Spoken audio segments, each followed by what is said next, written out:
Quando você não tem dinheiro, é importante saber negociar, é importante saber pesquisar, pechinchar e oferecer alternativas numa mesa de negociação.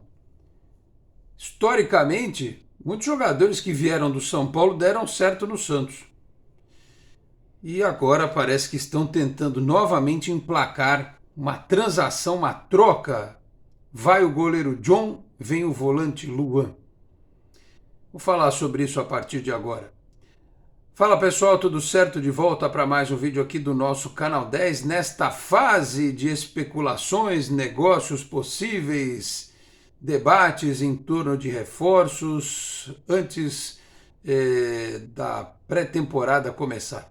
Falo aqui em nome de Peter Leandro e Dani Haddad Fisioterapia. Quer ter mais qualidade de vida e ficar livre das dores? Então entre em contato com o Peter ou com a Dani pelos telefones 13 99704 0944, 13 99782 7308. Com isso trabalho também pelo Instagram, @Peter Leandro e Dani Haddad. Também a Exatec Informática, na Senador Feijó 686, sala 1820, no Blue Office. O site é o exatecinformatica.com.br, telefone 13 30 20 18 77. Conheça mais da Exatec também nas redes sociais. Se você está chegando agora aqui no Canal 10, peço para se inscrever, ativar as notificações, deixar o like, que também é importante. Se quiser, torne-se membro do canal. Meus caros, vamos lá. Vou lembrar aqui de quantos jogadores, vai. Marcos Adriano, Dinho, Pintado, Macedo, teve mais. Alguns que deram certo, outros que deram mais ou menos certo, é verdade. Eu vou voltar para o começo do meu acompanhamento de futebol, né? O Serginho veio em 83 do São Paulo. São Paulo já não queria mais o Serginho, ele veio. E aí em 84 teve a troca do Pita pelo Zé Sérgio e pelo Humberto, né? Que parecia ser um negócio ruim, porque o Pita era um jogador de seleção brasileira, tinha acabado de participar lá do grupo da Copa de 82, né? E ele jogou muito bem no São Paulo, né? Chegou aí para o futebol francês. O Santos perdeu ali um jogador com um talento extraordinário, mas ganhou dois que vieram na condição de formar o time de 84 que foi campeão, né? O Zé Sérgio na ponta e o Humberto no meio. Eles tiveram mais destaque naquela temporada, um pouco no ano seguinte, 85, quando o Santos ganhou aquela Copa Kirin no Japão, né? Jogo épico, histórico, em que o Rodolfo Rodrigues, pelo Santos, joga contra o próprio país, que é a seleção do Uruguai, né? Eu estou falando aqui de um torneio, né? Que a Copa Kirin foi um torneio no Japão, não era um campeonato. Enfim, mas depois o Santos não conquistou mais nada com eles acabaram deixando o Santos, o Zé Sérgio e o Humberto. E claro, com o tempo, outros jogadores que saíram do São Paulo vieram para cá. O Santos até tentou fazer uma modalidade de troca parecida, mas com o Palmeiras, né? Aí o negócio foi bem pior, porque o Santos mandou o César Sampaio, pegou um dinheiro pouco e trouxe o Raniel e o Serginho Fraldinha e pegou mais, acho que 350 mil cruzeiros na época, um negócio assim.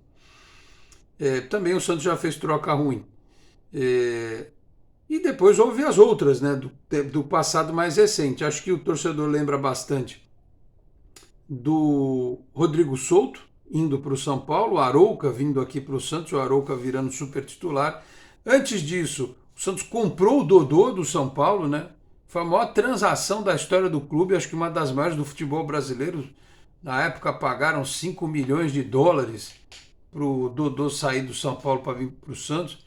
O Dodô foi bem, fez gol e tal, mas também não fez bonitos gols, mas não ficou marcado como um vencedor de títulos e tal. Mas acho que essa lembrança mais recente do Arouca vindo e o Rodrigo Souto, que tinha ido em busca de visibilidade, lembram disso? Não, vou para o São Paulo porque eu preciso de visibilidade na minha vida. A carreira dele só foi para baixo e a do Arouca no Santos foi ótima.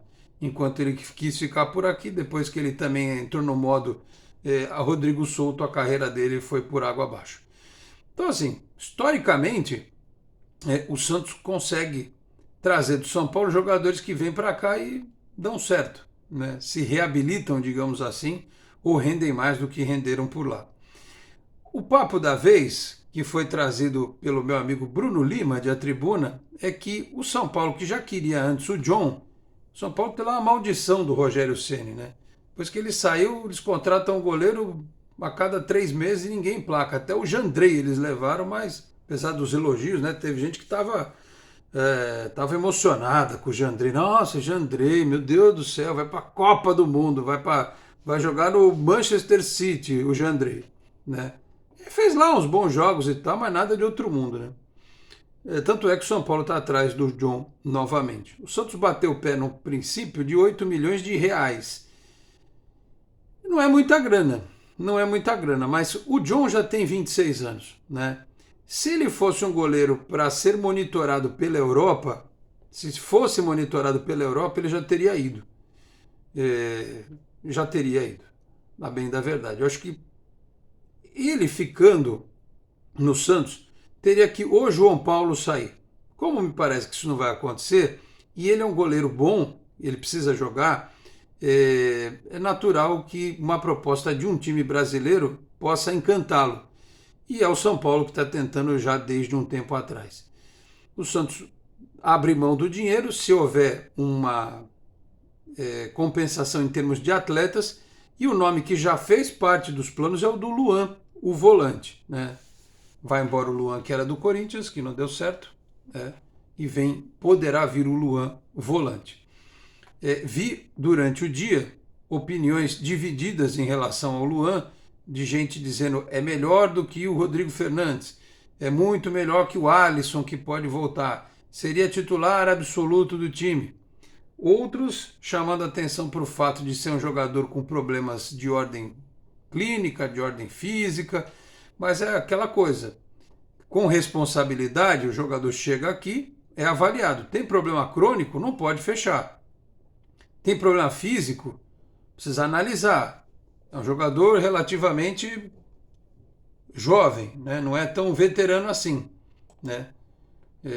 Não é tão veterano assim, acho que não é nada veterano. Então, se o Falcão e o Odair Hellmann entenderem que é uma possibilidade, vai vir nessa negociação. Eu só não sei se viria para jogar num primeiro momento, porque eu acho que o Santos precisa de um volante mais leve, mais box to box. Não sei se essa característica do Luan, para ser bem sincero, neste momento eu não me recordo das características deste jogador, mas tem muitos elogios ao futebol dele. Mas, de toda forma, você está abrindo mão de um jogador do gol, que você tem lá moleques que estão lá um tempão esperando chance, né? Para esquentar o banco do João Paulo. Você tem 2 goleiros lá e tem mais um, o Breno, né, que está subindo da base agora, que também elogiam bastante. Então você se vira, aí você ganha um jogador de linha, né? Você ganha um cara de meio de campo. Não é o meia, mas seria mais um volante. Então, dependendo das circunstâncias, até o Bruno Lima fala que pode até entrar um outro jogador. Quem eu não sei.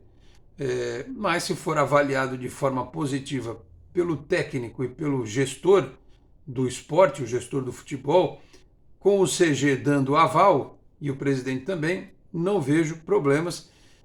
O John, repito, é um bom goleiro. Acho que se o João Paulo fosse embora, ele poderia ser titular do Santos tranquilamente, mas me parece que isso não vai acontecer. E o John jogou pouquíssimo, né, esse ano.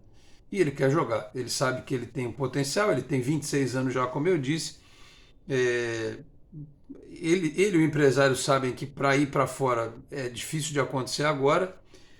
Então ele vai procurar o que é melhor para ele. O jogador força às vezes, né? O jogador força a situação. Às vezes o clube nem quer tanto, mas o empresário do jogador fala, precisa jogar, né? O que a gente vai fazer e tal. Então acho que resolve o lado de todo mundo, né? O cara que quer jogar, o Santos que precisa de um jogador, o São Paulo precisa de um goleiro. Imagino que essa negociação possa caminhar aí nos próximos dias. E é um modelo que é o modelo de você trocar um atleta e tal. Tem um papo rolando que o Fortaleza né, que renovou o contrato com o Vojvoda, porque o Vojvoda foi muito correto com o Fortaleza, né? A gente está tão desacostumado a ter esse tipo de comportamento que acha até estranho, né? Se fosse um técnico do Santos, por exemplo, que recusasse, olha, o Real Madrid chamou o fulano de tal, não vou porque eu gosto do Santos, vou ficar aqui, né? A gente já está elogiando, então acho que tem que elogiar também o Fortaleza. Tem um papo aí de Felipe Jonathan ir para lá. Numa dessas, não sei se tem algum jogador lá, é que o elenco do Fortaleza também não é lá grandes coisas, né? Mas enfim, se não puserem grana, talvez mandem alguém aí, né? Grana mais um jogador e por aí vai. Hoje surgiu de novo um papo do Lucas Braga interessar ao futebol japonês. Então, enquanto os nomes a serem negociados estiverem na pauta e na boca do povo, forem o John, o Felipe Jonathan e o Lucas Braga, ok, né? Porque se começar a falar de Marcos Leonardo e Ângelo, por exemplo, a brincadeira é mais embaixo, né? O nível é um pouquinho maior. Os dois, inclusive, estão lá com a seleção sub-20, jogaram já esta semana contra o Chile e tal. Aí é outro nível de discussão. É uma coisa para milhões de euros, né? É outra história. É dinheiro para vir, você trazer alguns jogadores, pagar umas continhas e tal. Mas eu, sinceramente, espero que isso não aconteça, porque o Marcos Leonardo, por exemplo, me parece um centroavante que ainda carece de um pouco mais de tranquilidade. Ele é muito bom, ele é muito brigador. Eu gosto do Marcos Leonardo, mas tem hora que ele dá aquelas furadas, sabe? Que é de quem está ansioso, de quem está querendo demais. Então ele, né? Isso é a maturidade que vai dar. Se ele chegar na Europa agora desse jeito, eu acho que ele vai ter problema. Então ele pode ir mais tranquilo, né? Para não acontecer o que aconteceu com o Gabigol, né? Com o Yuri Alberto, esses caras que batem lá e voltam, porque aqui é fácil, né? Lá é difícil. Então eu imagino que o Marcos Leonardo queira ir para lá mais maduro, chegar e ficar, né? E não fazer que nesses aí, né? Que eu citei. Saíram daqui, foram para a Europa, né? Na verdade o Yuri Alberto foi para o Internacional antes, aí chega na Europa, não dá em nada, o cara volta e, como eu sempre falo, em terra de cego quem tem olho é rei. Então, para o Marcos Leonardo vale e para o Ângelo também, que agora no final, com o Orlando Ribeiro, começou a jogar um pouco mais da forma como a gente imagina, e eu acredito que o ano que vem vai ser o ano para o Ângelo realmente ter uma elevação na carreira dele. Então vamos acompanhar. Acho que o Santos não pretende no primeiro momento vender, a não ser que venha aquela proposta da multa rescisória, né? Alguém vir com 50 milhões de euros, você não tem o que fazer. Desculpa, pode ser quem for, tem que vender de todo jeito, porque se resolve um monte de problema dentro do clube. Aliás, por falar em Orlando Ribeiro, eu vi no Diário do Peixe nesta sexta-feira que ele está retornando ao comando do time sub-20. Eu não concordo muito com isso. Eu acho que o Buião, que foi campeão paulista sub-20, ele deveria permanecer, né? Claro que ele era o auxiliar, que foi o próprio Orlando que indicou o Buião para o Santos. A campanha do Santos foi construída muito em cima do trabalho do Orlando Ribeiro, mas eu acho que o Santos deveria ter novamente a figura do seu técnico da comissão técnica permanente. Sei que o Odair vai ter lá os auxiliares dele e tal, mas o Orlando creio que poderia ficar, né, até por já estar ambientado com o time principal, né, de continuar o trabalho de ajuda, né, a parte tática, enfim, para ele aprender um pouco mais também. E o Buião, que foi bem, dá sequência lá no time sub-20, na Copinha, mas o Orlando, decidido foi pela diretoria, está de volta ao sub-20, vai trabalhar com a equipe na Copinha. A não ser que tenha sido também uma decisão dele, né? Também não posso afirmar agora que se foi colocado para ele, você quer ser auxiliar aqui ou prefere voltar para o sub-20? Buião, não tem problema para você? Então você está de comum acordo, maravilha. Ele segue integrado, porque quebrou um galho aí, né? Perdeu mais do que ganhou, é verdade, mas o Santos teve bons momentos, teve, ao meu ver, né? Tem gente que não concorda, respeito, como eu gostaria que respeitasse a minha opinião. O Ângelo, por exemplo, sempre falo, o Orlando deu ao Ângelo a chance de jogar de uma forma como ele não conseguia jogar com nenhum outro treinador que passou aqui, né? Pôs o Ed Carlos para jogar, enfim, pôs o Miguel para jogar, promoveu a estreia do Miguel no time principal também. Então, é um elemento que é sério, é trabalhador, tem suas dificuldades, como todos nós temos, né? E vai continuar lá agregando seu conhecimento ao Santos. Enquanto o técnico Odair Hellmann vai demorar um pouquinho para chegar, porque ele está lá ainda, né, querendo ver a Copa do Mundo e tal, tem que estar aqui no dia da reapresentação. Ainda não há um prazo para uma entrevista. O que eu vi aí no UOL, por exemplo, com o Lucas Mussetti, é que a diferença do fuso horário é um negócio pesado e há conversas madrugada dentro, lá e cá, né? Entre Falcão, Rueda e o Odair Hellmann para que o Santos tenha logo os seus reforços. Pode ser o Luan, do São Paulo primeiro, o Dudu, lateral do Atlético Goianiense, que foi falado. Vamos ver. Tem o Cristaldo de novo, né? Que se fala, né? Até a imprensa argentina. Hoje eu vi um tweet de um jornalista argentino dizendo que Santos e Grêmio disputam o Cristaldo, que eles querem por 50% do jogador, o Huracan, 3 milhões de dólares. Se o Santos bater o Grêmio nessa briga por grana, nessa briga de grana, melhor dizendo, e o jogador optar, porque agora talvez ele queira ir para o Grêmio, ao invés de vir para cá. Seria uma ótima pedida. Enfim, tem muita coisa aí acontecendo. Tá certo? E a gente está de olho, está atento, até porque logo deveremos ter novidades também em relação à Arena. Parece que a coisa está caminhando, né? Acho que semana que vem teremos alguma novidade. E, claro, como eu disse para vocês, estaremos a partir deste final de semana entrando no ritmo da Copa do Mundo. Que pena que no jogo de estreia, Equador e Catar, Johan Júlio e Angulo não estarão em campo, não foram convocados. Vocês já pensaram? Jogadores do Santos estreiam, fazem gol e tal, né? Eles já poderiam ser negociados, né? Se o Santos vende o Johan Júlio para o Real Madrid, o Angulo para o Bayern de Munique, sonho meu, né? Podia. Ih, acordei, tá vendo? Podia, mas não vai acontecer. Então veremos Equador e Catar na abertura da Copa do Mundo. Devo fazer um vídeo especial aqui com memórias da Copa do Mundo. O que esperar da Copa do Mundo? Eu posso ter minhas broncas em relação à CBF, mas o evento Copa do Mundo eu acho legal pra caramba, né? Só não deu para colecionar figurinha esse ano. Mas o evento eu acho maravilhoso e como a Olimpíada também. Gosto bastante. Tá certo? Então é isso. E claro, se tiver alguma novidade bombástica, voltamos aqui em edição extraordinária. Falei também em nome de Cicobi Unimed Metropolitana, a sede em Santos, na Rua Doutor Carvalho de Mendonça, 187, na Vila Matias. O telefone é o 13-3229-8855, tem Cicobi também em São Vicente, Guarujá, Praia Grande, Cubatão, Peruíbe, além das agências na capital paulista, Grande São Paulo, ABC e importantes municípios de Santa Catarina e do Rio de Janeiro com a incorporação do Cicobi Santa. Eu vou ficando por aqui, muito obrigado a todos pela audiência, um grande abraço e até a próxima. Tchau, pessoal.